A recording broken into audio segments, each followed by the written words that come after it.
to Dome Theory here on a Monday afternoon, getting back into some off-season coverage, off-season leftovers, along with a Summer League recap. I think this is the first episode we've done here since Summer League ended. We are back in our humble abodes. Sean Highkin out there in Portland joining us once again here on Dome Theory. Appreciate you being here, Sean. We're going to talk about his new newsletter that's out as well, the Rose Garden Report. Love the name, Sean.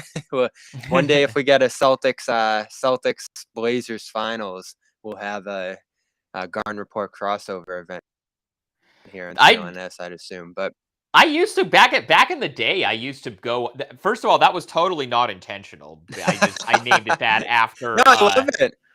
There's No, room but it's for a because few Garden Reports. well, but also because the Blazers arena, before it ever had a corporate sponsor, it used to be called the Rose Garden, and that was one of the best names for an arena that there was. And so when I was naming this thing, I wanted to put that in there somewhere. And I actually used to go on the Garden Report back in the day. Yep. Back when I was covering the Bulls in 2017, when they played the Celtics in the first round, that was when Jared Weiss was still doing the Garden Report. And so I have vivid memories of the two of us hours after the games ended, either at the TD Garden or the United Center, because we were both traveling at that point. We would go out onto the court like as they were taking the court down and tape those Garden Reports. So I actually do have a history with the Garden Report as well. Like 17 Rondo, Celtics Bulls era. Yep. that was the three quite alphas. a time.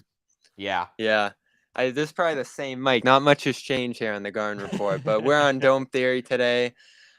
Appreciate you being here, Sean. You are a mainstay out there at Summer League in Vegas. I see you putting in work and talking to everybody out there as we're used to. And this was my second summer out there, the first real summer. I know you were not a fan of the setup last year out there, and it was a little more normal this year. Just talk about the experience this year, getting back to normal out there. Blazers winning the championship, getting their rings, so that had to be quite a ride to follow. Just what were some of your big takeaways from Summer League just in your time out there? Well, Bobby, I'm glad you got to experience this Summer League, because I remember the first time you and I actually met in person was out at Summer League last year. And last year, it was good to have the event back because they didn't have it at all in 2020, obviously because of COVID. But last year, it was we were all physically out there in Vegas watching these games, but it was not the same. There was just not the amount of interaction that you could usually have. And usually it's so easy to just wander around and talk to whoever you see. But last year, there were just so many restrictions, understandably so, because that was right when the Delta surge was going on. So I understand why they wanted to keep everything kind of regimented and keep everything restricted. But there were so many different rules about where we could or couldn't go or who we could talk to. This year, for better or worse, however you want to land on, where the country's COVID response is at this point, things were totally back to normal. This felt like a summer league from 2018 or 2019. It was totally back to, we could go wherever. The thing that I'm really glad we got back was the pit, which is down in Thomas and Mack, kind of behind the media seats, but in front of the tunnel where you go back to do the media availability. That used to be the move, is to just post up down there and then just talk to whoever filters through, because that's where all the agents would go through. That's where the team personnel from the teams that were about to play the next game there would filter through, the media people. So that used to just be the place to go and talk to whoever and just sit there and talk to whoever came through over the course of a day. That was completely gone last year because they would only let people down there who needed to be down there. But that was back this year, so I was really happy to see that. Do you like Summer League basketball? I quietly enjoy the chaos of it. They got this awesome double overtime rule, and a couple games went their Kings Magic, Hornets Lakers late into the night when there was 15 people left in the stands. There was a fight during that game. Some guy in a Melo jersey started punching someone out. I'm sure you saw the video. It actually was a couple sections over from it when it happened. I didn't see it, but it was crazy. And then there was a Celtics Bucks game that was pretty wild as well. Went down to the wire. They changed the score twice in the fourth quarter. I think it came down to the final basket. Matt Ryan hitting a three and getting injured on it. There were some good games. There's some terrible games too. You're not even paying attention to while you're sitting there and doing work or talking to people. But there's some sneaky good basketball there, I guess is the way to describe it. You got to pick your spots with it. You can't go into these games expecting them to be good games, but what you can do is you can watch. I'm not even necessarily just like certain, you want to, there are certain prospects obviously that everybody wants to see, but you can't even like look at it and say, oh, they put up these numbers, so they must have been good, because there are so many guys who put up huge numbers at Summer League, and you can tell that they're just, putting up these numbers against scrubs, and it's not really like, I'll never forget my first ever Summer League that I covered. I've been doing this for 10 years now. My first Summer League was 2012. There were two co-MVPs of Summer League that year. One of them was Damian Lillard, who even back then you could just tell from like how mature he was and the way he was playing, that you could tell that he was going to be a star. So that was one end of the spectrum. Do you know who his co-MVP was? Josh Selby. I'm trying to pull up the names of past Summer League MVPs here as you speak. Josh Selby was his co-MVP, and that was just a guy who just put up huge numbers. He was like dropping 30 in all these Summer League games, and then he never really did anything in the league. So you have to be careful when it comes to extrapolating too much, good or bad. I'll say this though: if somebody is playing their second or third year at Summer League and they're still struggling, that's a concern. But it's not necessarily a sign that somebody's going to be good if they're going off at Summer League. But I will say though, the vibe I got, I tried to see at least one game of all of the big, the top 7, top 8 guys in the draft this year. Paolo Banchero, Chet Holmgren, Jabari Smith, Keegan Murray, Jaden Ivey, Benedict Mathurin. Like, I try to watch at least all those, those guys.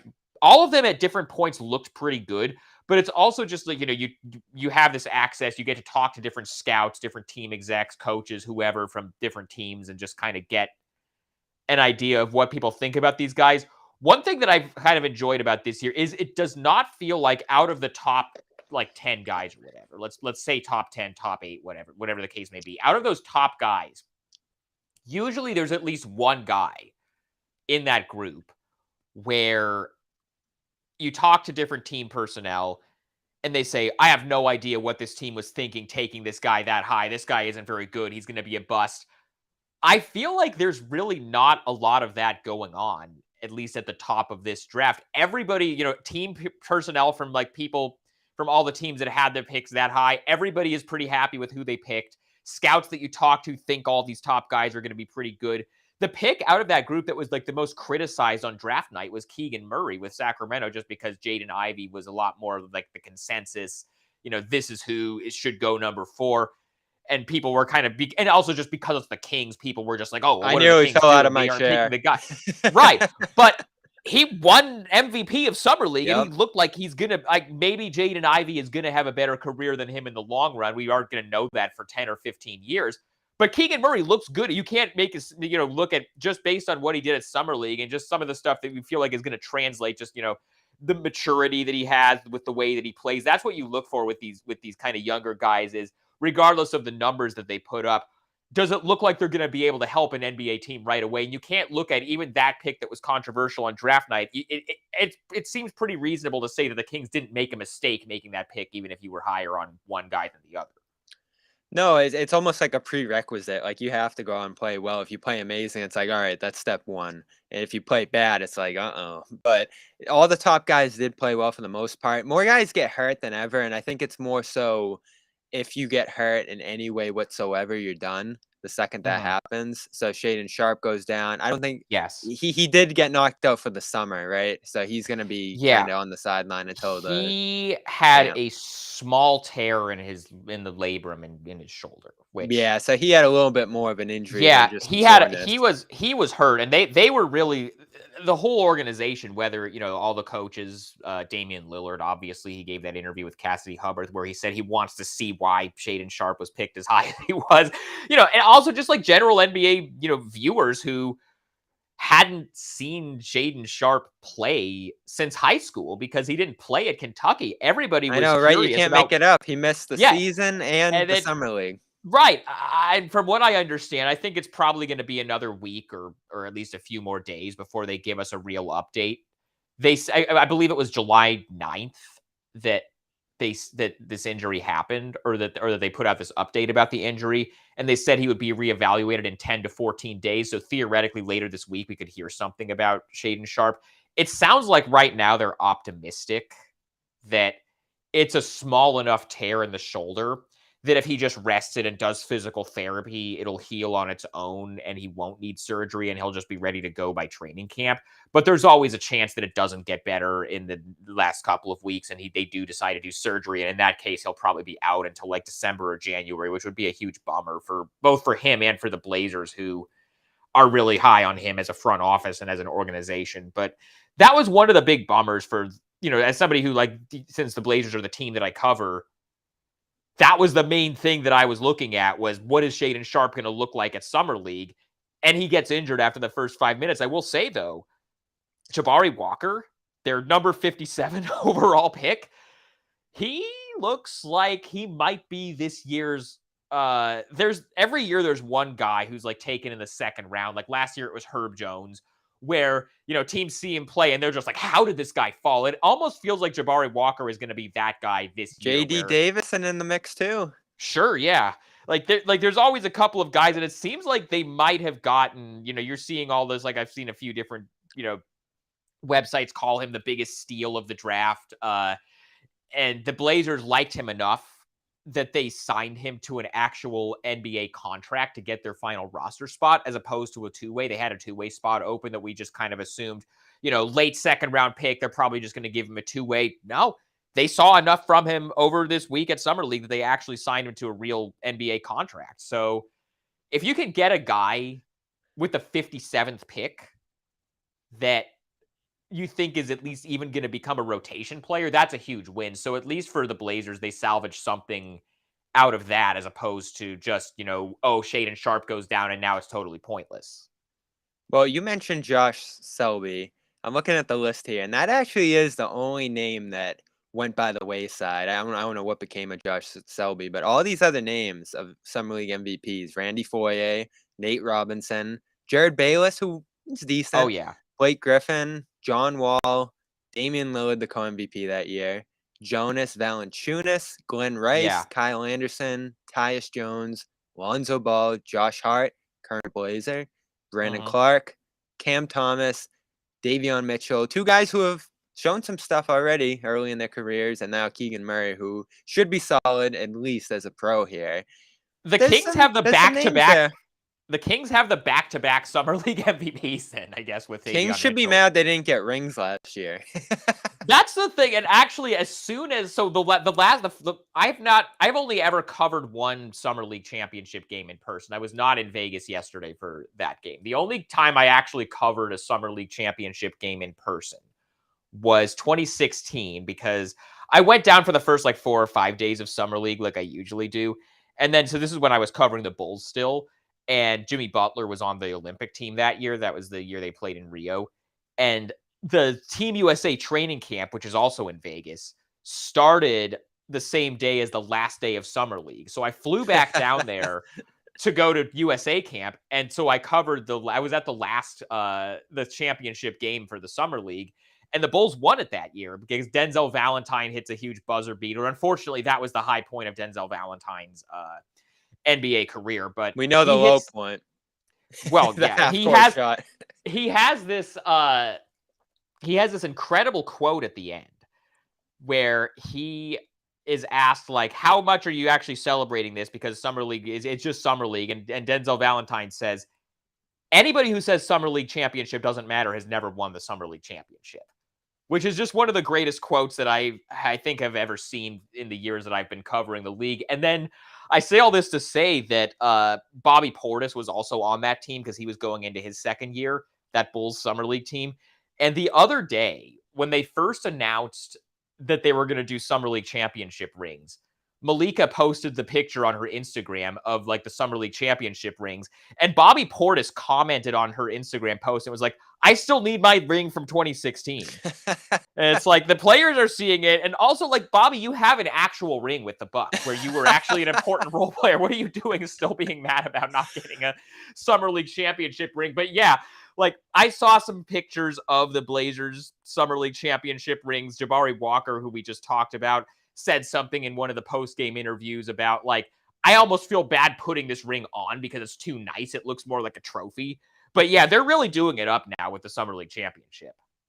Well, it's easy to laugh at. I think everybody has fun with the performances and the guys who break out and the teams that do well and this and that. You play 5 games and you decide a championship. It's a little. I think it was like what 7 to 10 teams that were tied for the best record, and then they just went to margin of victory or whatever to throw the 2 teams in there. They air the championship game at 3:00. It's silly, but it's become an experience. I mean, everybody goes, every star's out there watching for almost the whole stretch. Everybody in the media world's there. You said you've been covering this for 10 years now, and Yeah. the crowd's packed wall to wall, both gyms.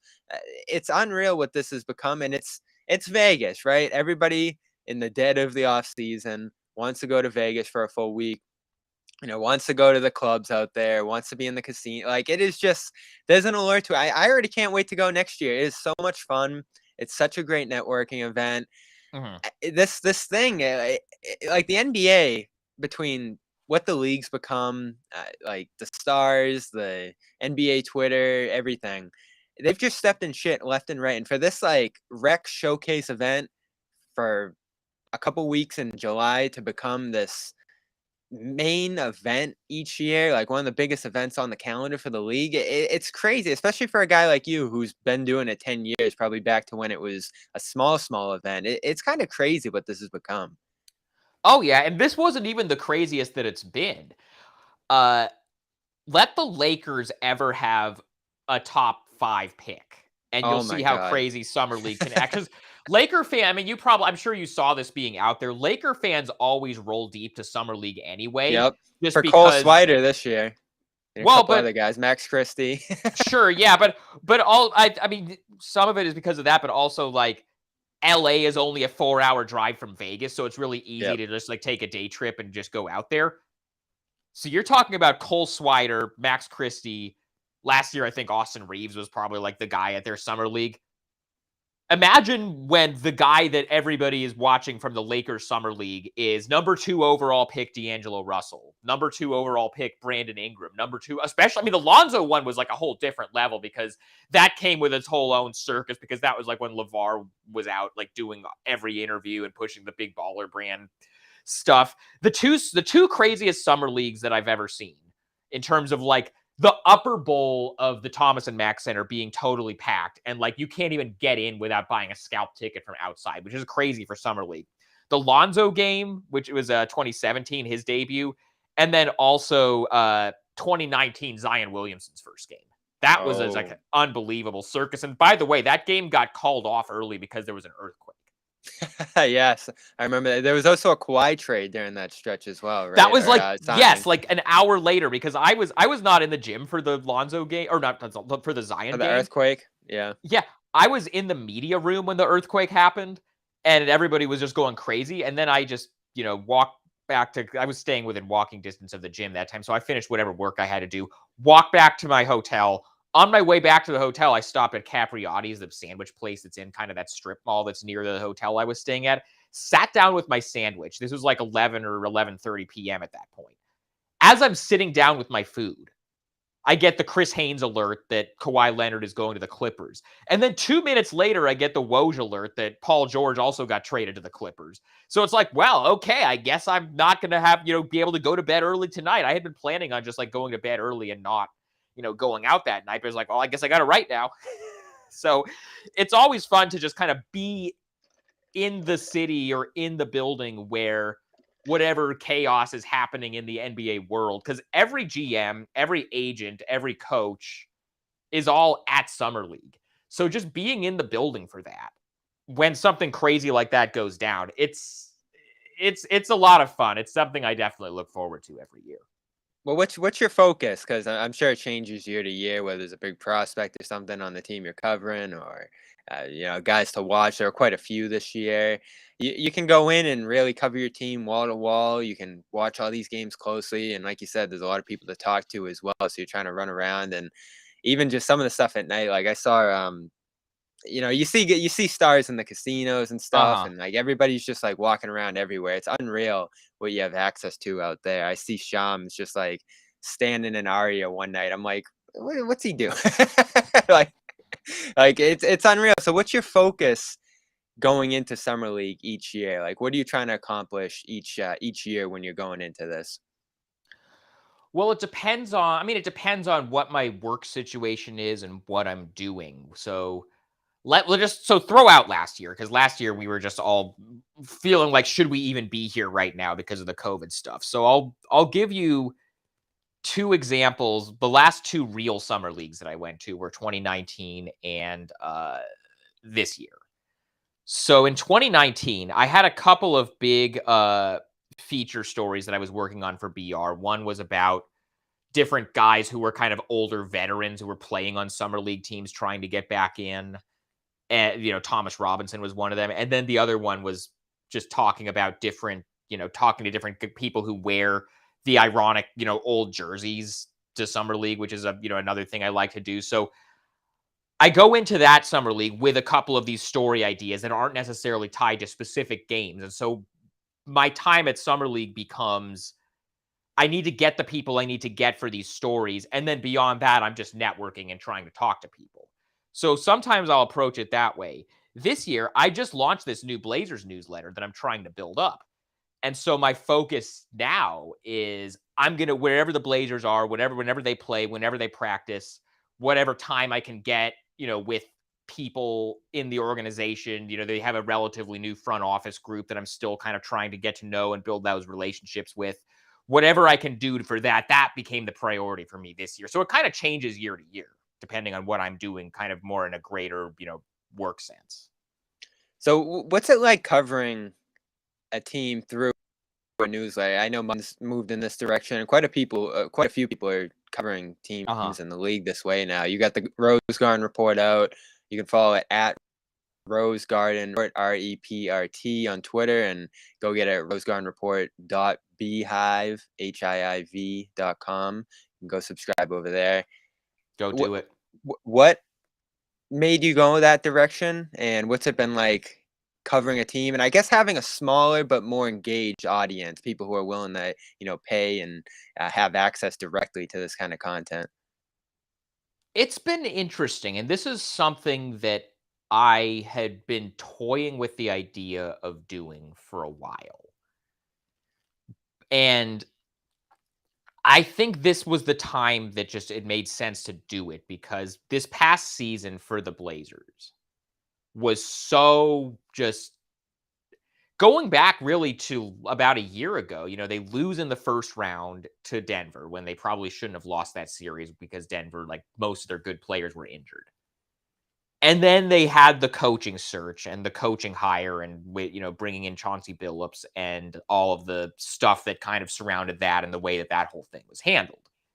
And then there was, does Damian Lillard want to leave? Like, that was a whole thing last summer.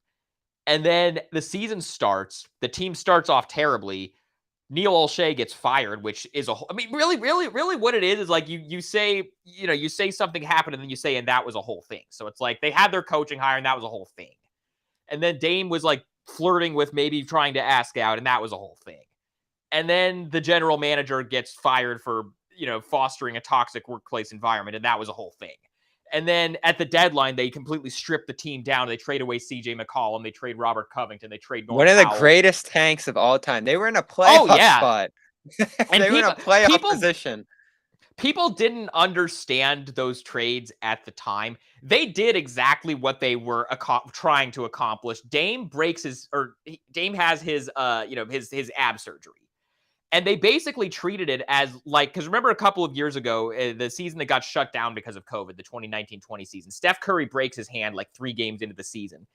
And the Warriors basically just say, they had made the finals 5 years in a row at that point. They had just lost Durant. They had just lost Klay Thompson for the season. They were like, you know what, Steph, don't even worry about coming back this year. Just take this entire year off. We're going to be bad for 1 year, and then we'll reload next offseason and try to be good next year.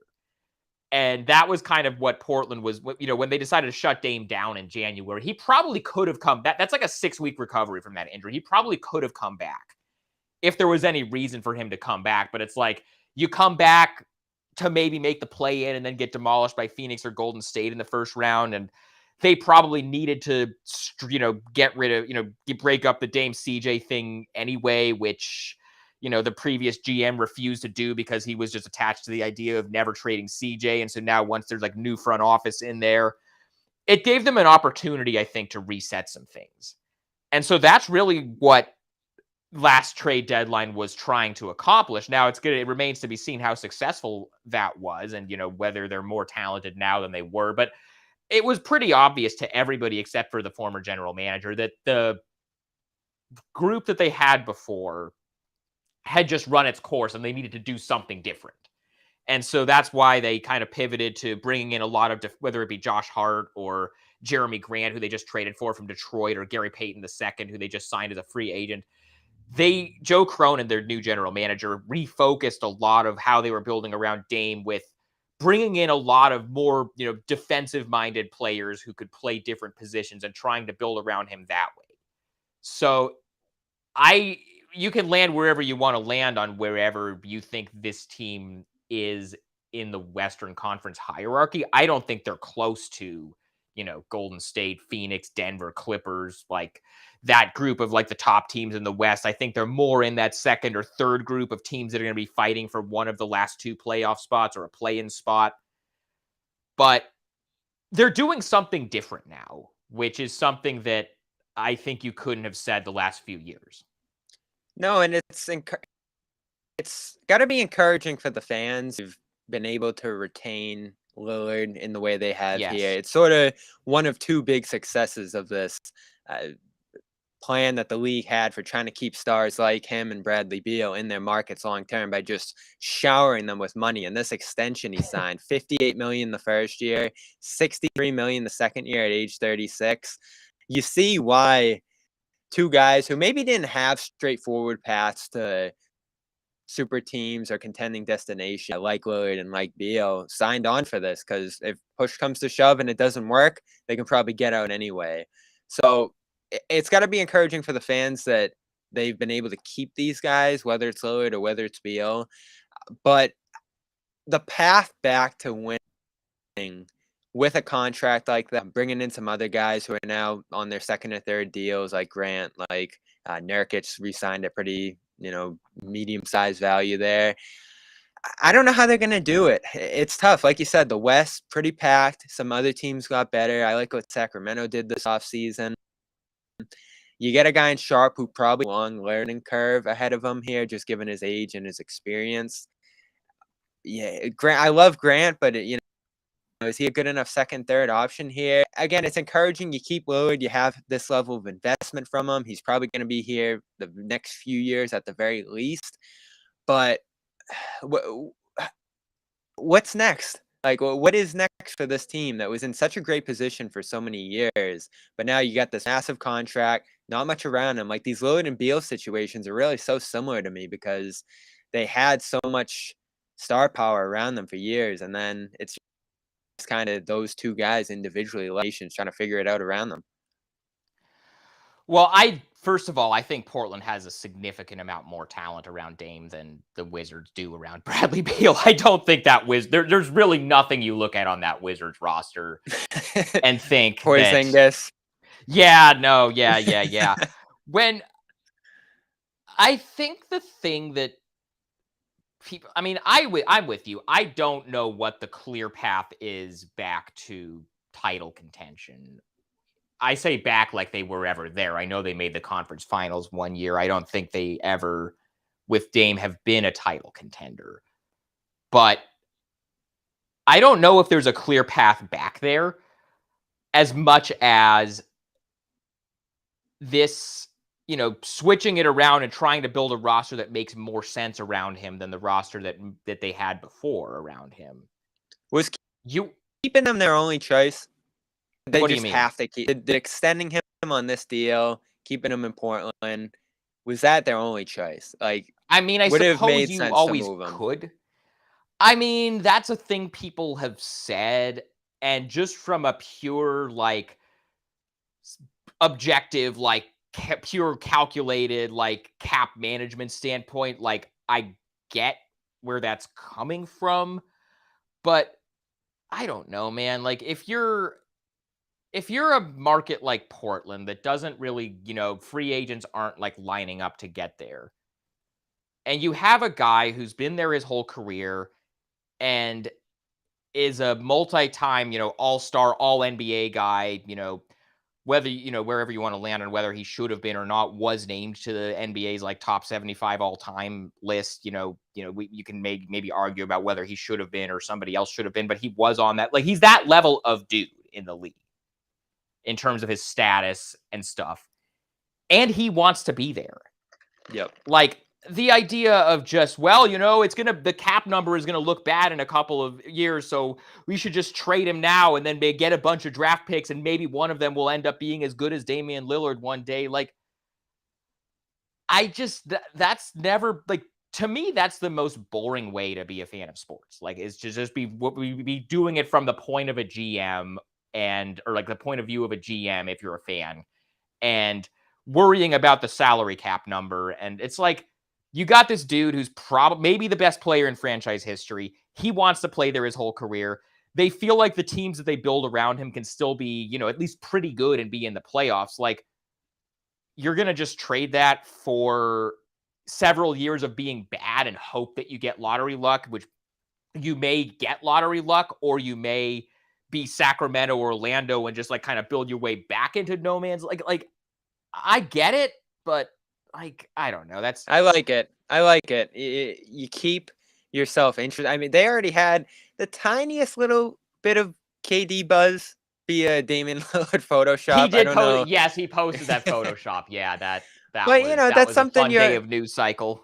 I guess Paulo did it too, but again, it felt a little bit more real when Lillard did it. Like, maybe you could Well, get in the race here at one point. well, they But literally cannot now. yeah. All of their contracts that are big enough for them to send out are restricted because they're guys that they signed or extended recently, and they're also hard caps. So they literally cannot do a Kevin Durant trade right now. And even if they could, I don't think they really have anything that Brooklyn would be interested in. I mean, it was a fun day when Dame posted that Photoshop, but that's not a Well, the opposite, I guess, is Utah, right? A star who, uh-huh.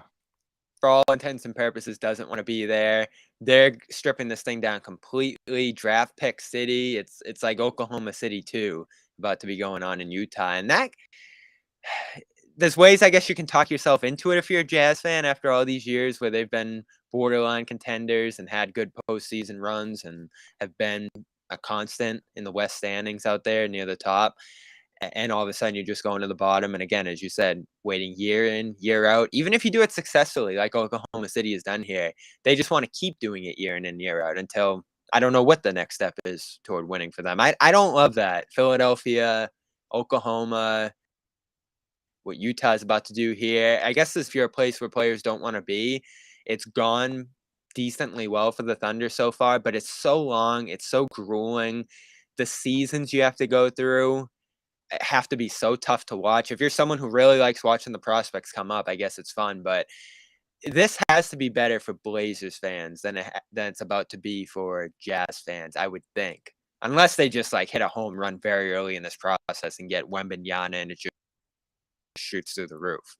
Well, this Victor kid from France, who you just mentioned, every scouting report I've read of him has been like a cross between Giannis and Kevin Durant. So if this guy really is like a perk comparison, if that guy, no, I've seen like actual like draft analysts that I respect say stuff like that about him, and like Mike Schmitz, who's now in the Blazers front office, but was a draft analyst at ESPN for a number of years, said that he is the best draft prospect that he's ever evaluated in 15 years. Like people who like actually know what they're talking about, which I don't pretend to as far as draft stuff because I don't really watch any college basketball, so I'm not really the draft guy. But people whose opinions I respect on this stuff are saying that he is like the best prospect basically since LeBron.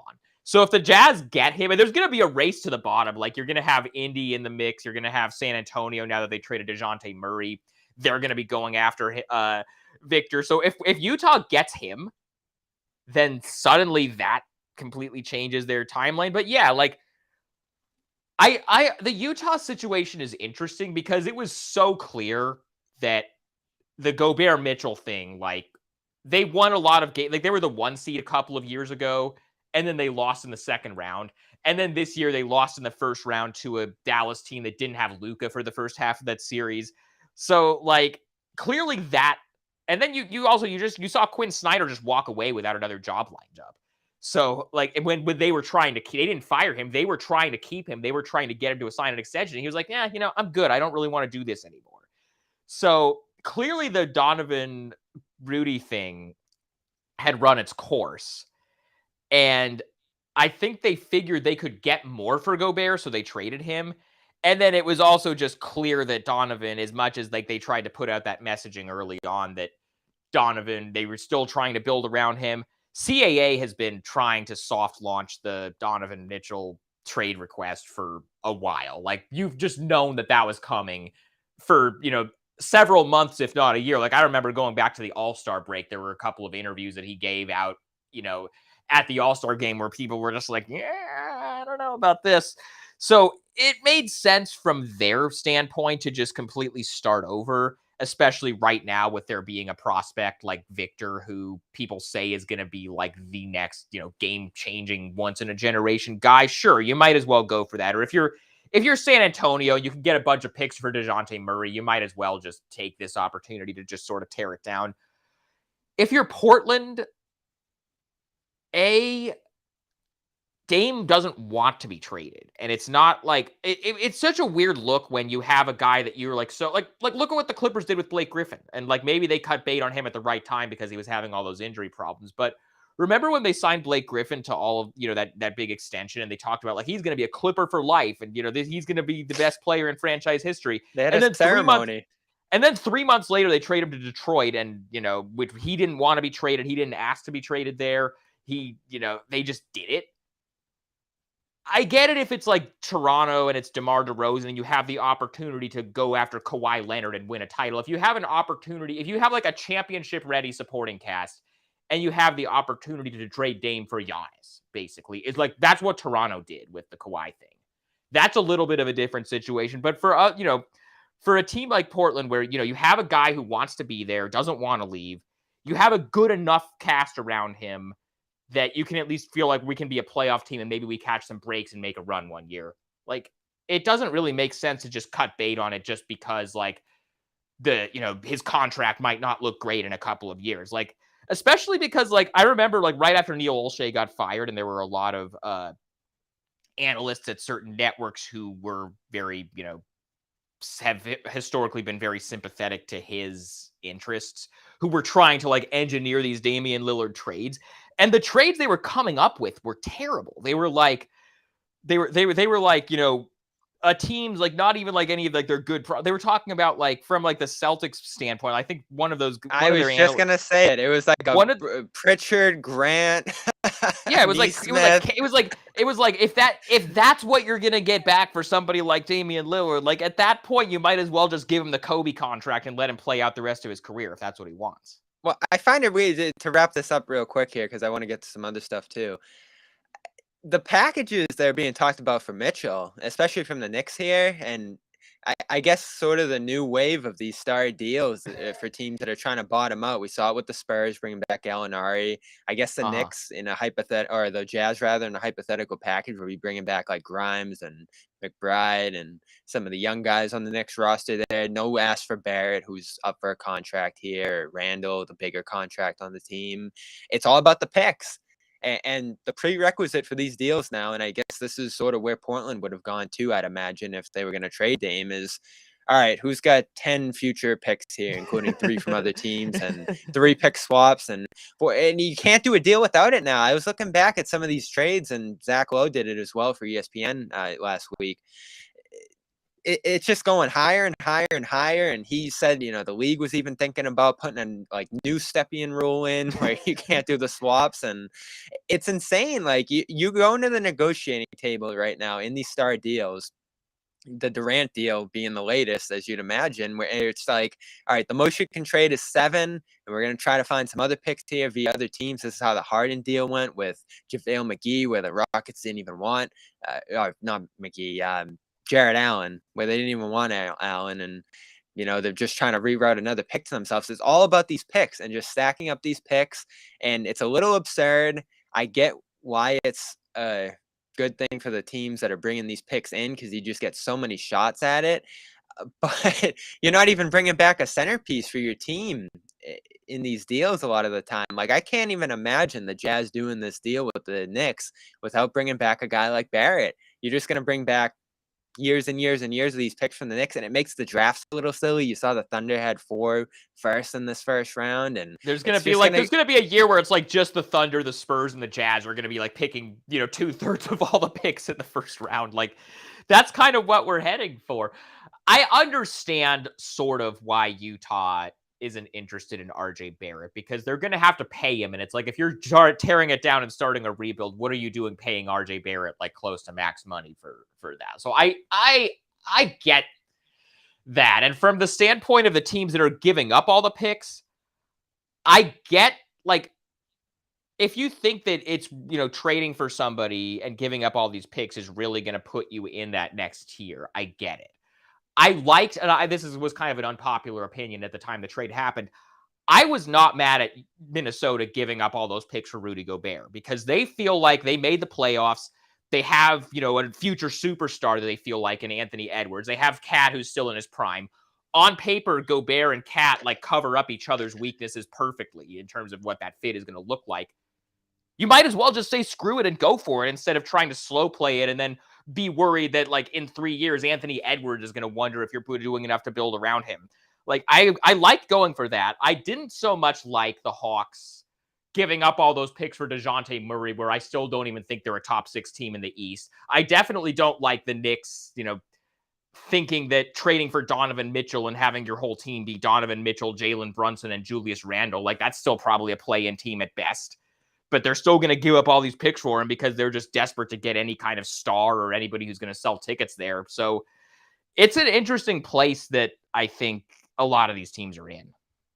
Well, it's the prerequisite. I don't have any problem with teams giving up picks. In fact, I've always been a proponent of the Celtics giving up a bunch of picks for guys, and they've sort of done it on like a 1 year.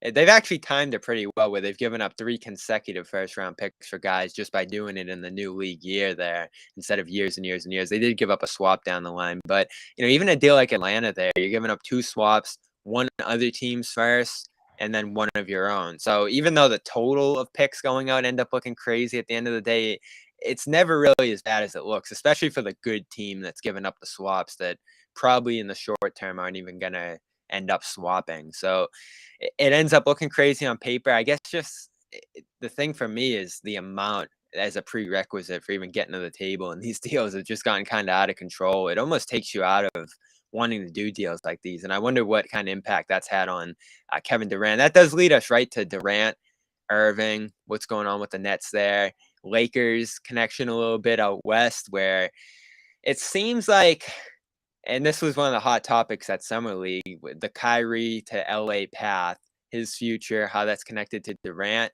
And what I'm kind of stuck on here is the picks. It looks like the Lakers are kind of caught up on the idea of giving up 2 future first-round picks, which is really all they have at their disposal here after the Anthony Davis deal for a Kyrie trade. And I'm looking at it, and it's got to be more than this, right?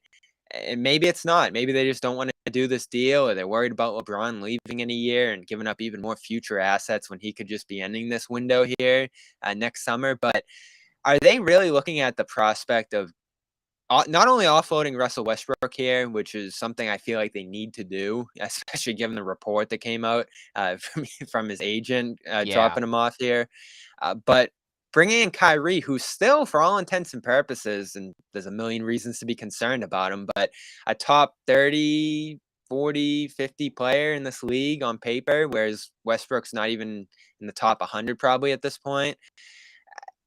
It seems like a no-brainer to me if you're trying to have like a last hurrah here as the Lakers after how horribly last year went to give up a couple picks and try to catch some old LeBron Kyrie magic, but they seem resistant to it, and I can't really lay my finger on why. I think they're just trying to protect themselves against LeBron either, taking a steep decline, as he ages, because he's going into year 20, and LeBron is still great, but like we're at the Did you point see now him in where the Drew League? I did. We're at the point with LeBron, it's like, he used to be indestructible, and now you can probably count on him missing at least 15 or 20 games every year. And he also, like, he's still he has lost a step. It's to the point now where LeBron is a top 10 player in the league now and not a top 3 player in the league now, which is still incredible, but like I think they want to like protect themselves against like not having anything to go with after whenever this LeBron era is over. But to me, it's like the 2 first-round picks that they're talking about. One of them is you have to attach a pick to get off of Westbrook's money because you just like that's what it costs. It's so toxic that like I mean, like you mentioned earlier with his agent basically putting him on blast to Woj and talking about how he doesn't doesn't know that he needs to, to adjust the weight. Like his agent really like aired out a lot of that kind of stuff. One of the about more him. startling reports I've ever I know seen. that was crazy. Like I can't remember the last time I've seen that, and it's not even like his agent Thad Foucher with Wasserman. That's like one of it's not like his agent is some like low level no name guy who hasn't had experience dealing with this stuff. That's an agent that has other very high level clients, and like so it's not even like that. And so for him to come out and say that, so it's like part of one of the picks is to get off of Russ. The other pick is for the talent upgrade of Russ to Kyrie. Would I personally, if I was a general manager, want to be the one that rolls the dice on maybe this year Kyrie Irving is going to actually show up to work the entire season and not be any kind of a problem or any kind of a distraction? Would I want to be the team that does that? No, but also like the Lakers don't really, LeBron wants it, and you kind of, while LeBron is still under contract, you kind of have to do what LeBron wants, which, for better or worse, that's kind of how the Lakers have been operating. But also, the Lakers don't really have any other options. Nobody else is trying to trade for Russell Westbrook. If you're not gonna trade Russ for Kyrie, you're gonna trade it just as a salary dump and not really get a whole lot back. There's got to be something else going on here. Like the Nets don't is want there? Westbrook back, or well, I think the idea it's just such a no-brainer deal to me. I think the idea is that Brooklyn is trying to like figure out either if we get Russ, do we buy him out, or do we try to reroute him to a third team, or like what's the I don't think the Nets have any interest in getting Russ and keeping him. It would just be a matter. I think that's the other thing in that report. Yeah, it seems like and I said this a couple months ago after how that season went in LA there. It doesn't matter if he's on the 47 million or minimum here, the way he season, and I think people are trying to recorrect it, and maybe they're right. Maybe people are being too hard on Russ because the sentiment against him has certainly gone to the extreme against him.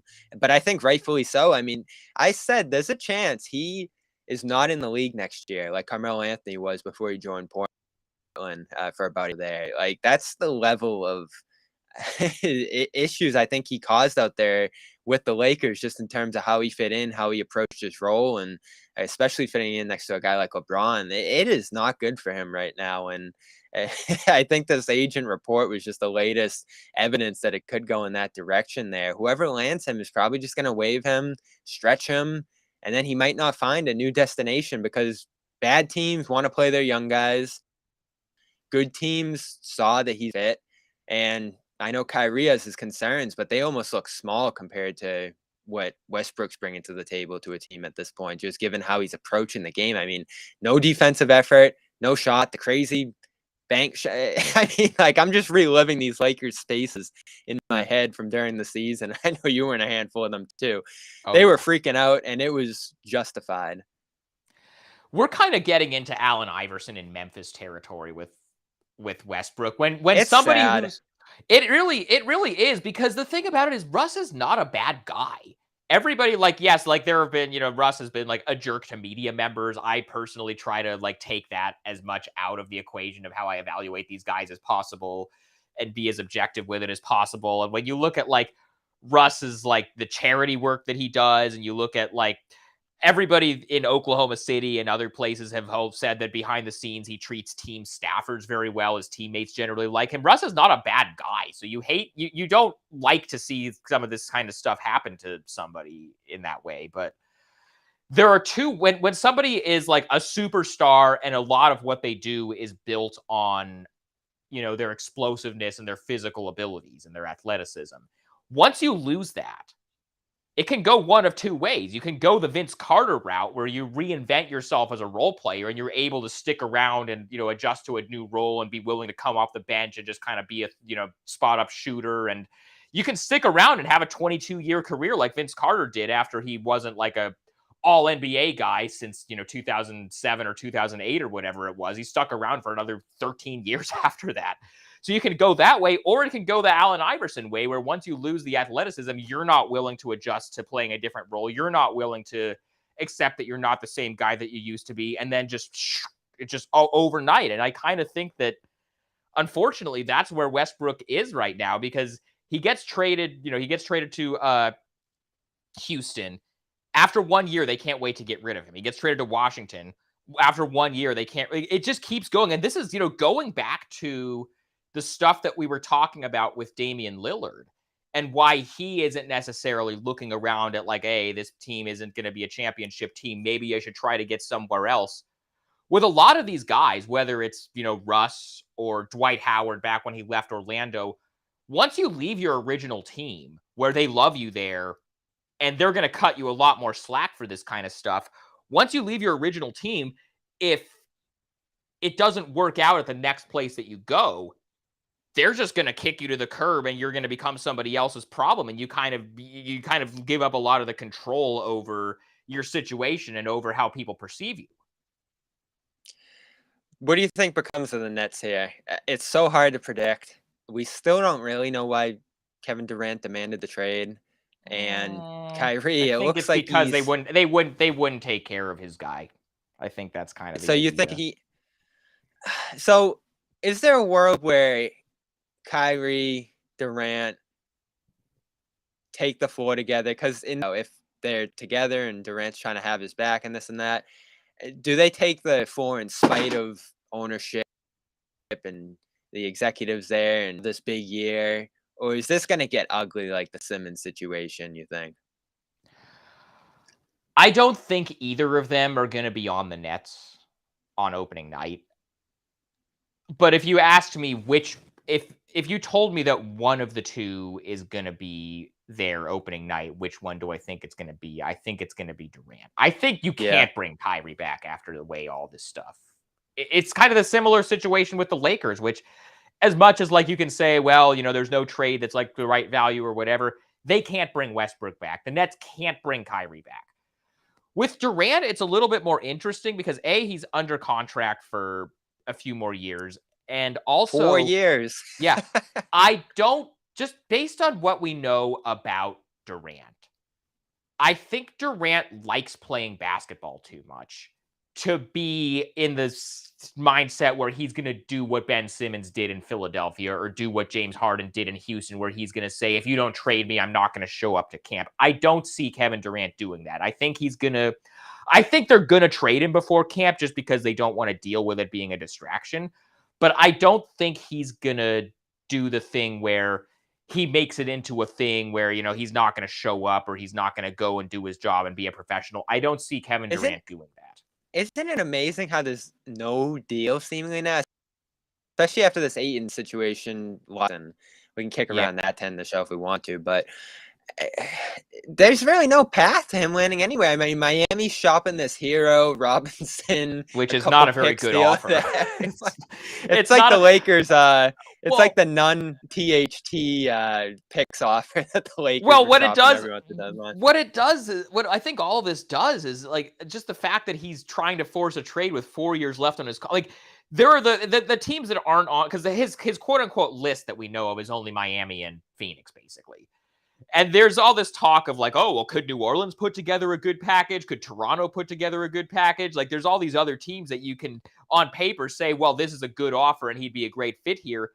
But if you're those GMs, the Nets have catered to every single thing that he and Kyrie have wanted for the last 3 years that they've been there, and basically gone out of their way to make it so that those two guys run the franchise.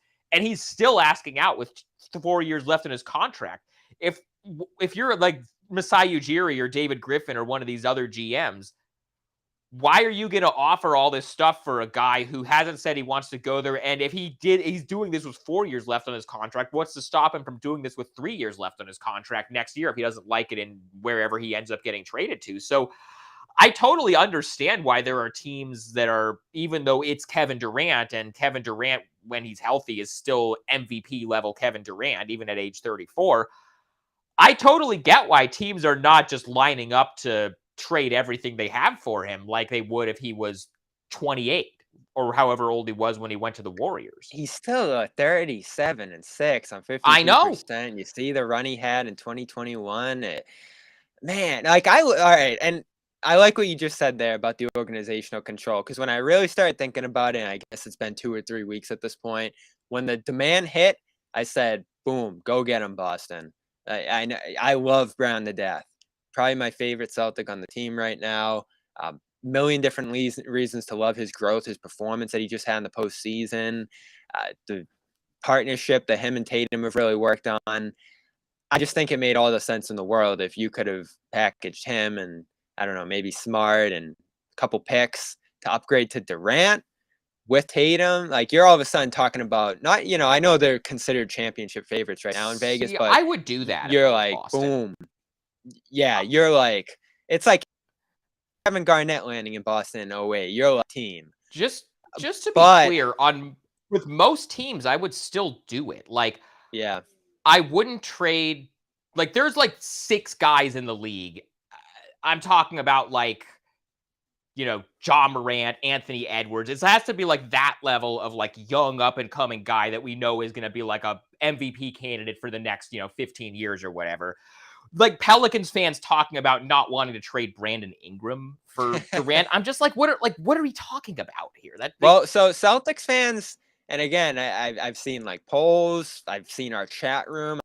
I'd say it's at least 80% no on moving Brown for Durant. And is that Durant disdain? Is that worry about his future? Is it the organizational thing you talk about? The third one, that organizational piece and the amount of control and whatever you're ceding to him, that went poorly with Kyrie in Boston in a way that I think still kind of hits home here.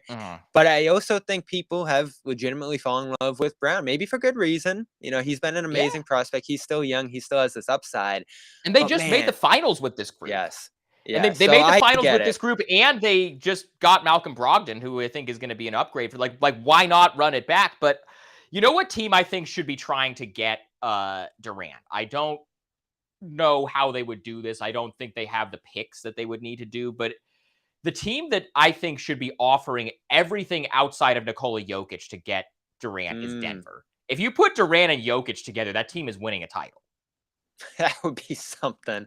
And man, they already look really good if Porter comes through. And I don't know what kind of asset Porter is right now, because that's the one, right? Maybe right. That would be maybe it's if he didn't have the back stuff, then Porter for KD would be like the obvious trade to make. But if I were Brooklyn, I'm not sure I would necessarily want like to take the gamble on is he ever going to be healthy? But like, that feels like the combination of like, on paper, you have enough talent to be able to get Durant, and you still have the 2-time MVP, and maybe they can keep Murray also. Like that team, like that team would be really good. That's the one that I look at that hasn't really been talked about much, but I also don't think they have the picks in order to make that happen, which it seems like that's kind of what Brooklyn would want. So I have no idea what's ultimately going to happen.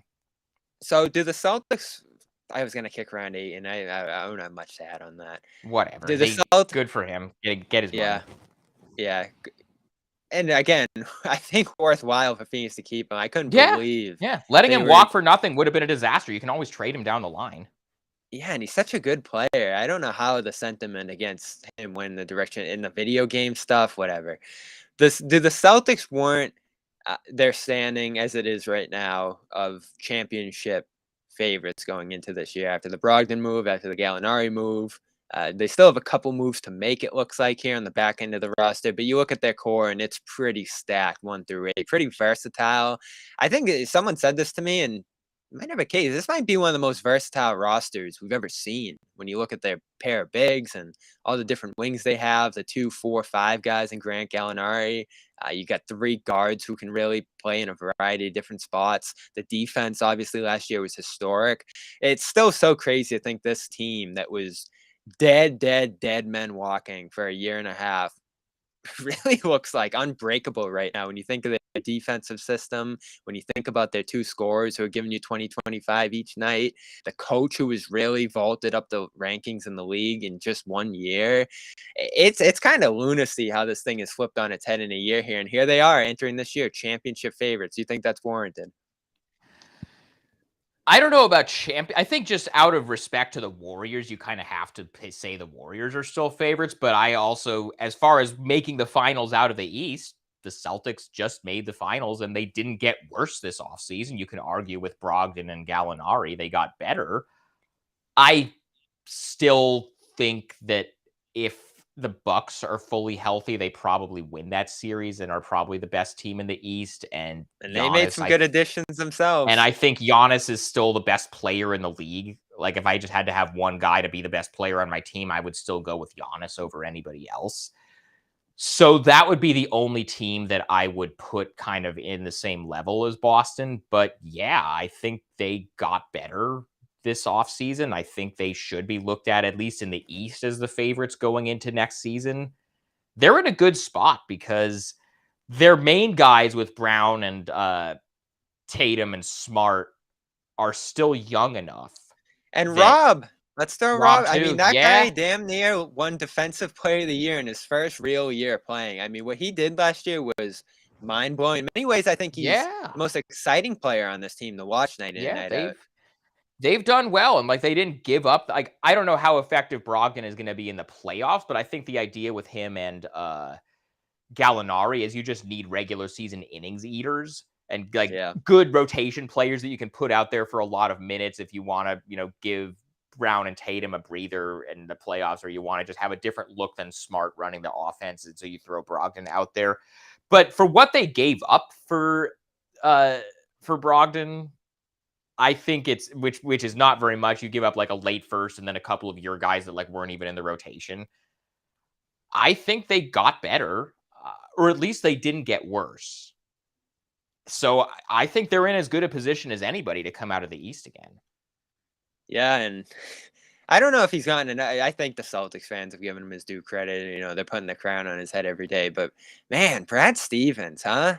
I mean, it's just been one great move after another. You see these summer league team he even put together here that ended up being one of the better ones out there with a second round pick, a couple undrafted guys, some cast offs from other teams. They were incredibly competitive and fun. He just seems to be pushing all the right buttons. I don't know how he's doing it. He's got a good staff around him of Ainge leftovers and guys who have been part of the organization for a long time. He has some relationships, but man, I mean, like Tyson, Neesmith for Brogdon, and the Horford trade going the way it did, and Hiring Ime utilizing some Udoka, of I these. think, is the biggest one. Yes, I mean, like come on, it's just been he's talk about stepping in shit. He's just been making one good move after another. I would caution you though, and I get it. Like, I mean, clearly they needed a new voice. Like, clearly the Ainge thing had kind of run its course, and also Brad as a coach, I think he had felt like he was kind of burned out, and guys were sort of tuning him out, and so he wanted to go do something else, and so he moved into the front office. I would just caution you from getting too into like over praising a front office executive, because it's always going to turn. I mean, you saw it with Ainge for a while. Like, there were, Celtics fans felt like Ainge could do no wrong and he's going to win every single trade. And like, he's the best. Like, it's always going to turn at some point. Like, it's going to turn for the Raptors at some point. Like, you see the way their fans talk about Masai right now. And a lot of that is warranted. It's going to turn at some point. Well, So it's 2 years from now. no, I Jaylen know. Brown, free agency. Like, Yeah, what's and if gonna he the conversation's starting now. It's like, right, does he and if he were to leave, I have no idea whether he is or isn't. I hope he doesn't because I generally like it when these guys stay where they are. But if he leaves and then they miss on a draft pick, suddenly we're not talking about Brad Stevens being a genius anymore. I would just caution you to not tie too much of the fandom up in like giving this much credit to a front office executive well, as yeah, good of a job as he's done. even the Derek White trade, there's that 28 pick floating around out there. Maybe Yeah. things go sideways that year, and I guess it's what, number 1 protected? But, the Spurs could get something out of that, and the White trade didn't exactly. It was solid. I think you That go was a back good and do move. it again, but He was good for them yeah. Yeah, he was good. He in the had his ups playoffs. and downs, but, more often than not, he was good for them, an upgrade on what they gave out in Romeo Langford, Honestly, although some people do like Josh Richardson. just getting rid of Enes Kanter and Dennis Schroeder just improved the vibe so much. Oh, man. Who would have thought this podcast ends with, Enes Kanter name drop, man. Ooh, we could do an episode on that, Yeah, but, there's a lot going on with that. there really is. Best of luck to Ennis in his new endeavors out there. Sean Highkin, love his coverage. Go get the Rose Garden Report. All of his coverage now Mhm. via newsletter, podcast, written work, reporting, all the rest out there at the Rose Garden Report. And great to have you back here on Dome Theory. Always good talking to you. Always good following your Blazers coverage out there in Portland, as well as any summer league leftovers. Any pieces out, any reporting out that the people want to go get out there fresh at Rose Garden Report right now? Well, the biggest thing I wrote recently, and we probably shouldn't get into this because it's probably like another 20-minute discussion, but I broke down a lot of the context around a lot of the rumors about the future of the Blazers ownership situation, where Phil Knight made an offer.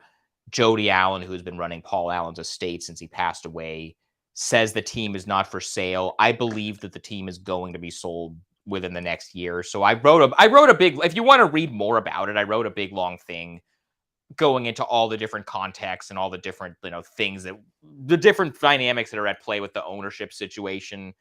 So that's kind of the biggest thing that I have out recently. And then I have some stuff coming up that I'm still kind of trying to nail down, different people I want to talk to. And then also get the podcast, which is also called the Rose Garden Report.